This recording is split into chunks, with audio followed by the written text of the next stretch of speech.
ছাত্ৰ-ছাত্ৰীসকল মই আজি তোমালোকৰ লগত আলোচনা কৰিবলৈ ওলাইছোঁ ক্লাছ 9ৰ ছ'চিয়েল সায়েন্স এটো ইতিহাস খণ্ডৰ হয় অধ্যায় 1 মানে চেপ্টাৰ 1 আৰু চেপ্টাৰটোৰ নাম হ'ল ভাৰতবৰ্ষলৈ ইউৰোপীয়সকলৰ আগমন মই এই চেপ্টাৰটোৰ পৰা তোমালোকৰ কাৰণে আজি অনুশীলনীৰ গোটেইখিনি প্ৰশ্ন উত্তৰ লৈ আহিছোঁ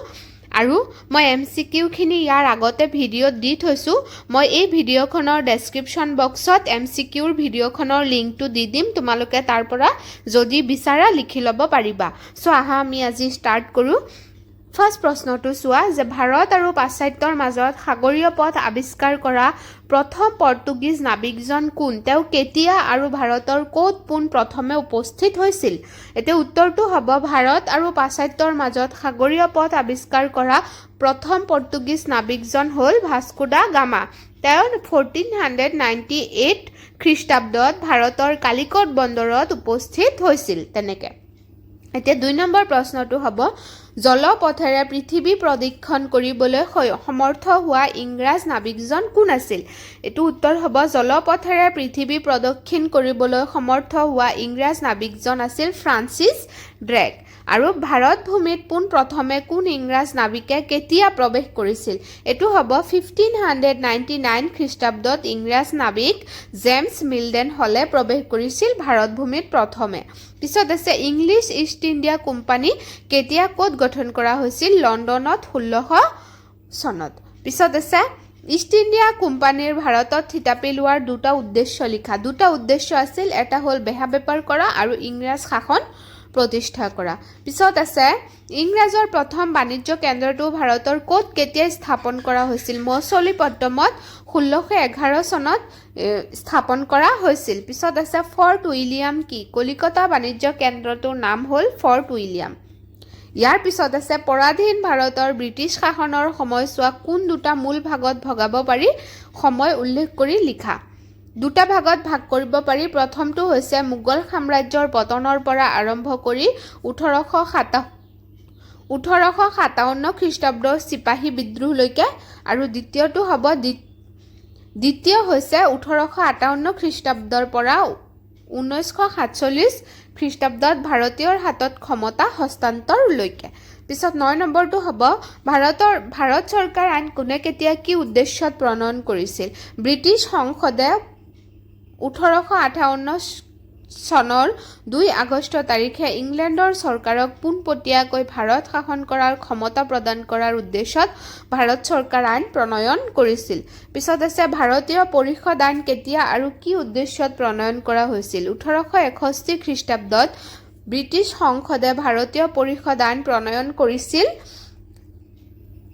আধুনিক প্ৰশাসন ব্যৱস্থাটোৰ হৈতে শিক্ষিত ভাৰতীয়ক চিনাকি কৰি দিয়া এই আইনখনৰ উদ্দেশ্য আছিল পিছত আছে দীঘল প্ৰশ্ন আছে ইংৰাজে ভাৰতৰ লগত বাণিজ্য চুক্তি কৰিবলৈ কৰা প্ৰচেষ্টা কেতিয়া সম্পূৰ্ণ হৈছিল তাৰ পদক্ষেপসমূহ সংক্ষেপে লিখিব দিছে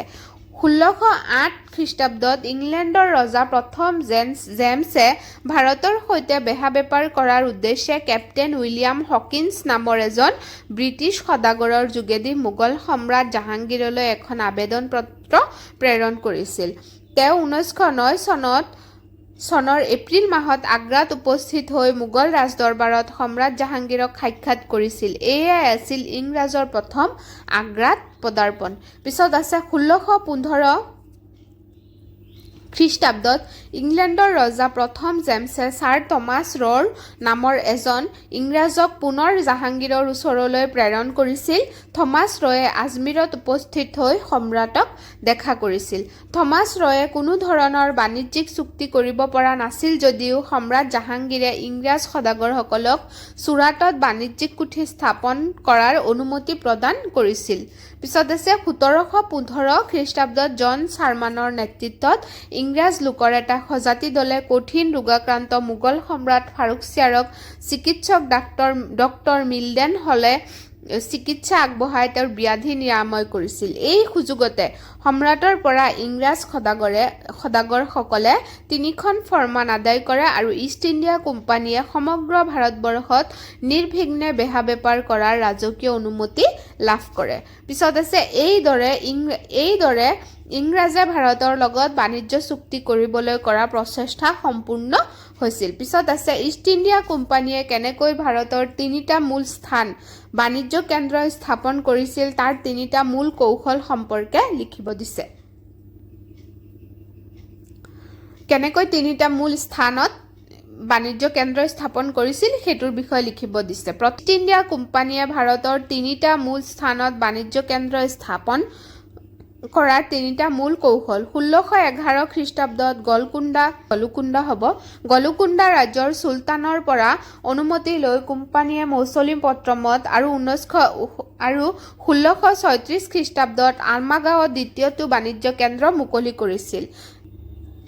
1639 খ্ৰীষ্টাব্দত চন্দ্ৰগিৰিৰ ৰজাৰ লগত চুক্তি কৰি মাদ্ৰাজৰ কাষৰীয়া ঠাই টুকুৰালৈ আৰমাগাঁৱৰ বাণিজ্য কেন্দ্ৰটো তুলি নি কেন্দ্ৰটোৰ নাম নতুনকৈ ফৰ্ট ছেণ্ট জৰ্জ নাম দিয়ে। তেনেকৈ 1661 খ্ৰীষ্টাব্দত ইংলেণ্ডৰ ৰজা দ্বিতীয় চাৰ্লছে পৰ্তুগীজ ৰাজকন্যা কেথৰিনক বিয়া কৰাই যৌতুক হিচাপে বোম্বাই চহৰ লাভ কৰিছিল। ৰজা চাৰ্লছে 1668 খ্ৰীষ্টাব্দত 50,000 পাউণ্ড ঋণৰ বিনিময়ত বোম্বাই ইংৰাজ কোম্পানীক হস্তান্তৰ কৰিছিল। তেতিয়াৰ পৰা বোম্বাই কোম্পানীৰ প্ৰধান কাৰ্যালয়ত পৰিণত হয়। পিছত আছে 1690 খ্ৰীষ্টাব্দত জব চাৰ্নক নামৰ কোম্পানীৰ এজন বিষয়াই বংগৰ নবাবৰ লগত কৰা এখন চুক্তিৰ যোগেদি বছৰি 1200 টকাৰ খাজনাৰ বিনিময়ত কালীঘাটা, সূতানুটি আৰু গোবিন্দপুৰ নামৰ 3খন গাঁৱৰ জমিদাৰী স্বত্ব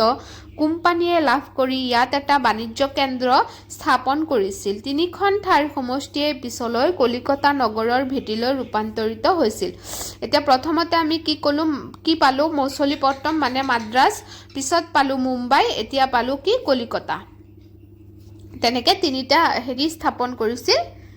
কেন্দ্ৰ স্থাপন কৰিছিল বাণিজ্য কেন্দ্ৰ। 3 নম্বৰ প্ৰশ্নটো চোৱা, ভাৰতত ব্ৰিটিছ সাম্ৰাজ্যবাদ প্ৰতিষ্ঠাৰ পথ সুগম কৰি তোলা ইষ্ট ইণ্ডিয়া কোম্পানীৰ আটাইতকৈ উল্লেখযোগ্য ব্যক্তিজন কোন? তেওঁ কি কৌশলেৰে ব্ৰিটিছ সাম্ৰাজ্যৰ লাইখুঁটাই স্থাপন কৰিছিল? 4টা যুক্তিৰে লিখিব দিছে। ভাৰতত ব্ৰিটিছ সাম্ৰাজ্য স্থাপনৰ প্ৰতিষ্ঠাৰ পথ সুগম কৰি তোলা ইষ্ট ইণ্ডিয়া কোম্পানীৰ আটাইতকৈ উল্লেখযোগ্য ব্যক্তিজন হৈছে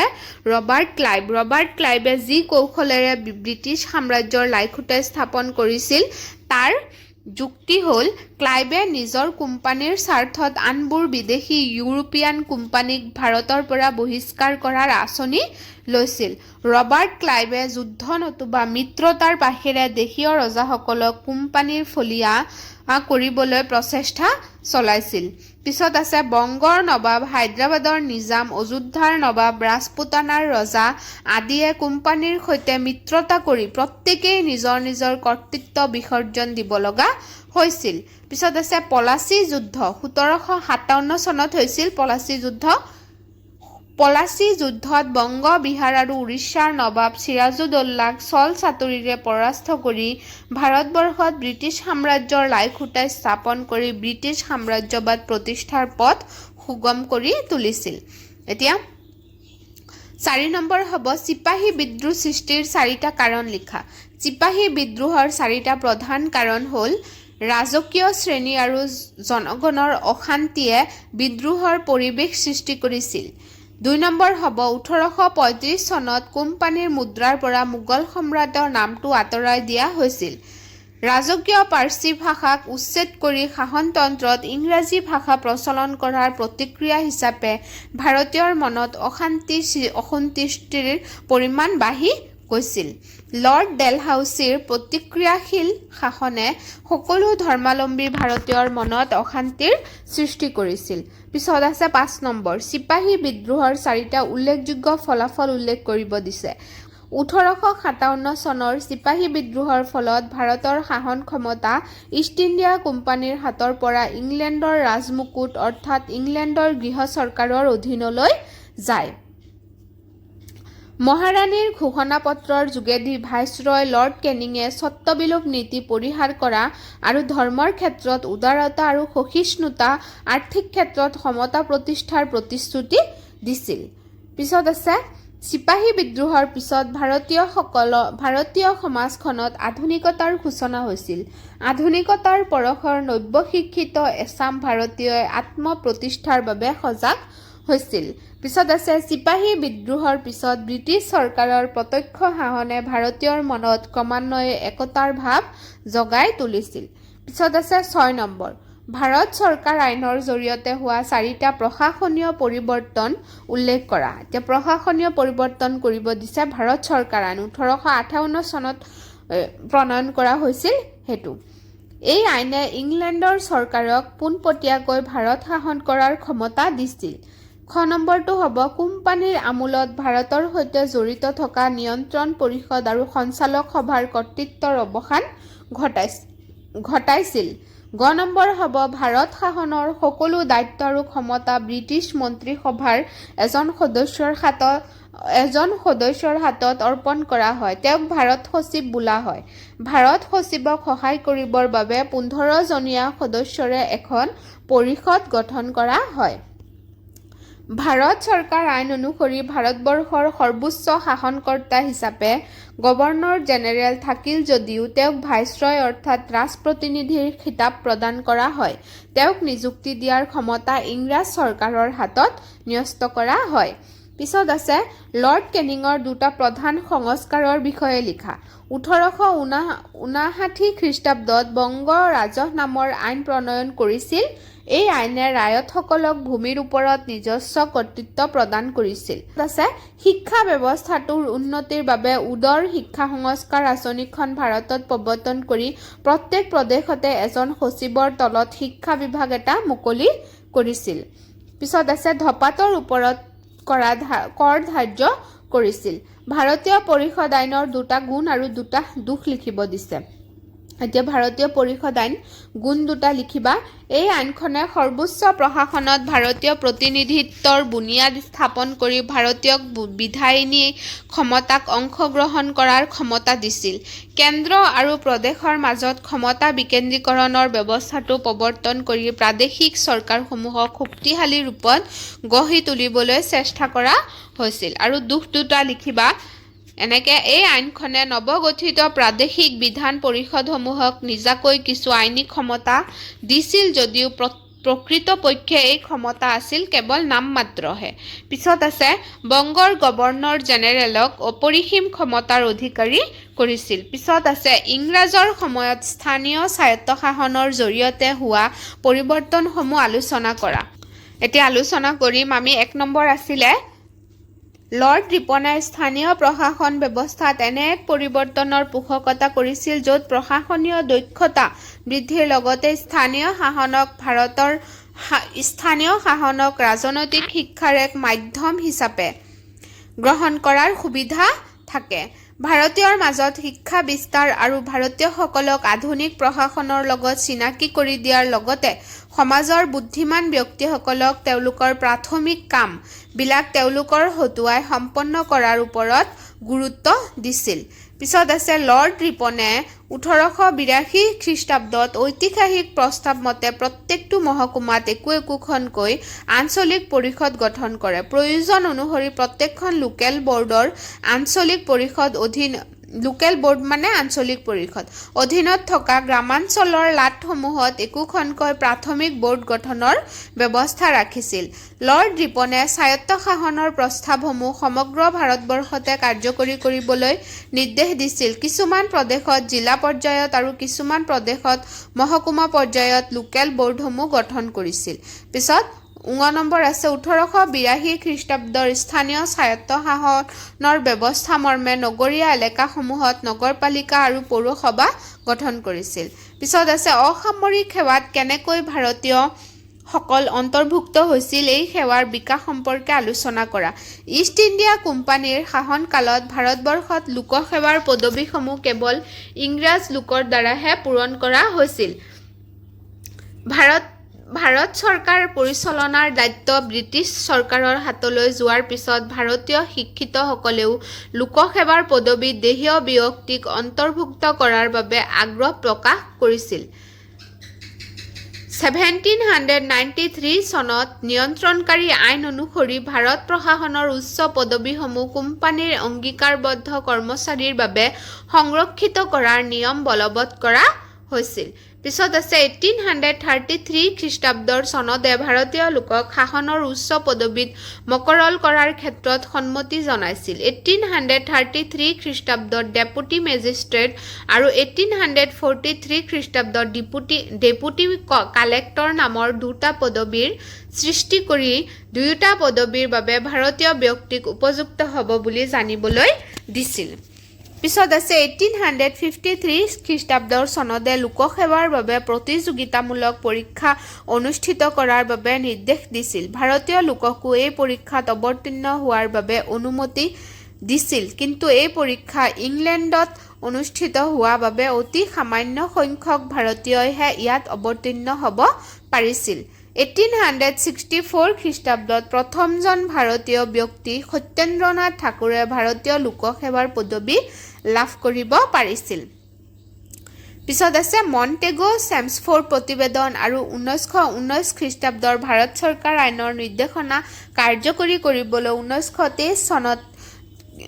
ব্ৰিটিছ চৰকাৰে লি আয়োগ গঠন কৰিছিল লি আয়োগে তাৎক্ষণিকভাৱে ভাৰতবৰ্ষত লোকসেৱা আয়োগ গঠনৰ প্ৰস্তাৱ আগবঢ়াইছিল আৰু 15টা বছৰৰ ভিতৰতে লোকসেৱাৰ পদবীত ভাৰতীয় লোকৰ নিযুক্তিৰ পৰিমাণ 50% বৃদ্ধি কৰিবলৈ উপদেশ দিছিল 1935 খ্ৰীষ্টাব্দত ভাৰত চৰকাৰ আইনখনে যুক্তৰাষ্ট্ৰীয় লোকসেৱা আয়োগ আৰু প্ৰাদেশিক লোকসেৱা আয়োগ গঠনৰ প্ৰস্তাৱ দিছিল যদিও কাৰ্যকৰী হৈ উঠা নাছিল ভাৰতবৰ্ষৰ স্বাধীন হোৱাৰ পিছত লোকসেৱাত নিয়োগৰ পুৰণি পদ্ধতি অৱলুপ্তি ঘটিছিল সৰ্বভাৰতীয় পৰ্যায়ত মুকলি প্ৰতিযোগিতামূলক পৰীক্ষা অনুষ্ঠিত কৰাৰ ব্যৱস্থা কৰা হ'ল সৰ্বভাৰতীয় লোকসেৱা আয়োগ আৰু প্ৰাদেশিক পৰ্যায়ত ৰাজ্যিক লোকসেৱা আয়োগ গঠন কৰা হ'ল তেনেকে 11 নম্বৰটো চোৱা এতিয়া ব্ৰিটিছ অধীন ভাৰত আৰু স্বাধীন ভাৰতৰ অসামৰিক লোকসেৱা সম্পৰ্কে তিনিটা পাৰ্থক্য উল্লেখ কৰা এতিয়া তিনিটা পাৰ্থক্যৰ ভিতৰত এটো 1 নম্বৰ চাবা এটো ইম্পৰ্টেন্ট প্ৰশ্ন হয় চাই থবা ব্ৰিটিছ অধীন ভাৰতবৰ্ষত লোকসেৱাৰ পৰীক্ষাসমূহ লণ্ডনত অনুষ্ঠিত হৈছিল কিন্তু স্বাধীনতাৰ পিছত লোকসেৱা আয়োগৰ পৰীক্ষাসমূহ ভাৰতৰ প্ৰায় সকলো ৰাজ্যতে অনুষ্ঠিত কৰা হৈছিল ব্ৰিটিছ শাসনকালত লোকসেৱাৰ প্ৰাৰ্থীৰ বয়সৰ উচ্চ সীমা 22 বছৰ আছিল কিন্তু স্বাধীনতাৰ পিছত লোকসেৱা প্ৰাৰ্থীৰ বয়সৰ সীমা 25 বছৰলৈ বৃদ্ধি কৰা হৈছিল ব্ৰিটিছৰ অধীনত সৰ্বভাৰতীয় পৰ্যায়ত লোকসেৱাৰ পৰীক্ষা অনুষ্ঠিত কৰা হৈছিল কিন্তু স্বাধীনতাৰ পিছত ভাৰতবৰ্ষত সৰ্বভাৰতীয় আৰু প্ৰাদেশিক উভয় পৰ্যায়তে লোকসেৱাৰ পৰীক্ষা অনুষ্ঠিত কৰা হৈছিল সো এখিনি আছিল আজি প্ৰশ্ন আশা কৰো তোমালোকে ধুনিয়াকে লিখি লবা আৰু বুজি পাইছা পঢ়ি গলে বুজি পোৱা যায় এবিলাক ইমান টান বস্তু নহয় সো সেই কাৰণে তোমালোকে লিখি লবা ধুনিয়াকে আৰু মোৰ চেনেলটো লাইক কমেন্ট শেয়াৰ আৰু সাবস্ক্ৰাইব কৰি দিবলে নাপাহৰিবা যদি তোমালোকৰ কিবা অসুবিধা পাইছা তেতিয়া হলে তোমালোকে কমেন্ট কৰি জনাব পাৰিছা আৰু যদি ভাল লাগিছে তেতিয়াও তোমালোকে কমেন্ট কৰি জনাই দিবা সো তোমালোকলে বহুত বহুত মৰম আৰু ধন্যবাদ থাকিল ভালে থাকিবা